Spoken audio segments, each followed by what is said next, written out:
कोल्हापूर जिल्हा काँग्रेसचे ज्येष्ठ नेते आमदार PN पाटील यांच्या प्रकृतीच्या कारणास्तव गेल्या काही तासांपासून कोल्हापूर जिल्ह्यात सोशल मीडियावर वेगवेगळ्या प्रकारच्या अफवा पसरवल्या जात आहेत। मात्र याबाबत नेमकी सद्यस्थिती काय आहे, आमदार PN पाटील यांच्या प्रकृतीची नेमकी स्थिती काय आहे, याबाबत PN पाटील यांचे चिरंजीव राहुल पाटील तसेच राजेश पाटील व आमदार पाटील यांच्यावर शस्त्रक्रिया केलेले न्यूरोसर्जन डॉक्टर बराले यांनी याबाबत माहिती दिली आहे।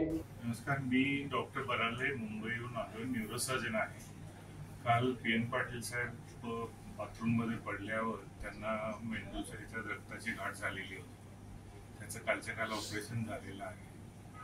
आज परिस्थिती कालच्यापेक्षा बरी आहे, पण अजूनही क्रिटिकल आहे। ICU मध्ये अजूनही ट्रीटमेंट चालू आहे, त्याची स्टेबल आहेत, पण अजूनही आउट ऑफ डेंजर आहेत असं नाही, अजूनही प्रयत्न चालूच आहे। या व्यतिरिक्त कोणत्याही अफवांवर विश्वास ठेवू नका असेही यावेळी त्यांनी म्हटलं आहे।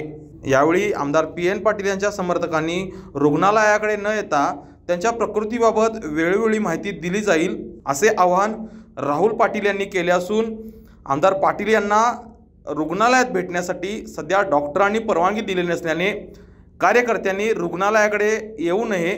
मात्र आमदार पाटील यांच्या कार्यालयात फोन करून याबाबत विचारपूस करू शकता असंही त्यांनी म्हटलं आहे। त्यामुळे सध्याच्या स्थितीनुसार आमदार PN पाटील यांची प्रकृती स्थिर असून इतर कोणत्याही अफवांवर विश्वास ठेवणे गैर असल्याचं स्पष्ट होतंय।